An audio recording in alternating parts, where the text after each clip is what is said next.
Hello and welcome to LA Football Network's Cover 4 presented by Golden Road Brewing Company. I'm Scott Silveri. The Rams did what they needed to do. They beat the Seahawks at home 23-16. The defense was fantastic, forcing 2 interceptions and a fumble. They also sacked Russell Wilson 6 times. Rams defensive backs bottled up the Hawks' dynamic receiving duo of DK Metcalf and Tyler Lockett. Just 7 catches, under 100 yards between them. The offense, not spectacular, but effective. Jared Goff threw for over 300 yards. No interceptions. He did have a fumble.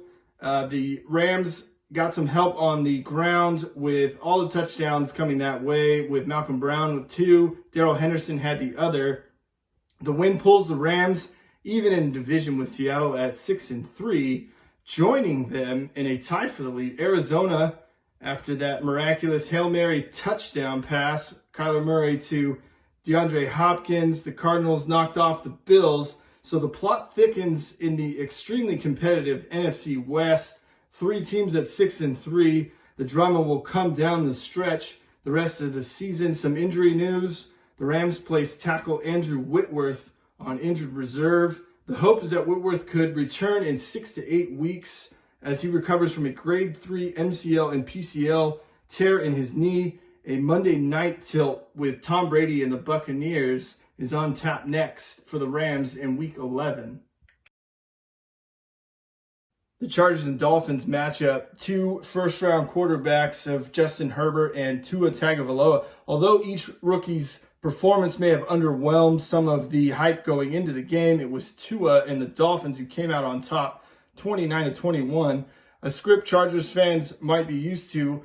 Too many costly mistakes. A blocked punt led to a touchdown early for the Dolphins. The Chargers then battled back, but a second-half interception by Justin Herbert led to another Miami score that put the game out of reach. Herbert was held in check, passing for just 187 yards, but he did throw for a pair of touchdowns and rushed for another. The Chargers will try to get right with the winless Jets coming to town in Week 11. For you USC Trojan fans out there, the delayed start to the season has not had a lack of drama. The Trojans came back and scored on their final drive to beat Arizona State, and if that wasn't enough to raise your blood pressure, they did it again. Kedon Slovis led a 6-play, 75-yard drive culminating in a TD pass to Vave Malapie, and the Trojans hung on to win 34-30. Slovis finished 30 of 43 passing for 325 yards with the aforementioned score.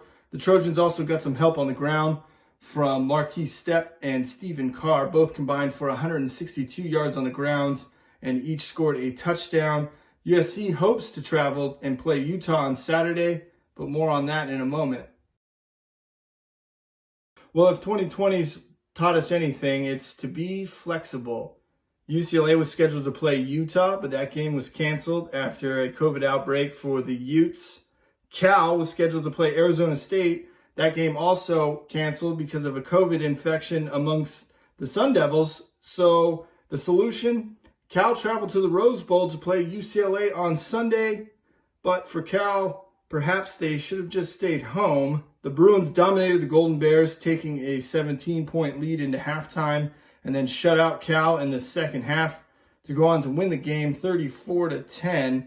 A tough test awaits UCLA as it is set to take on 11th-ranked Oregon in Eugene on Saturday. For all your LA football news, check us out, lafootballnetwork.com. Listen to our podcast, Believe in LA Football, and follow us on Twitter and Instagram at LAFB Network. Have a great week, and we'll see you next time.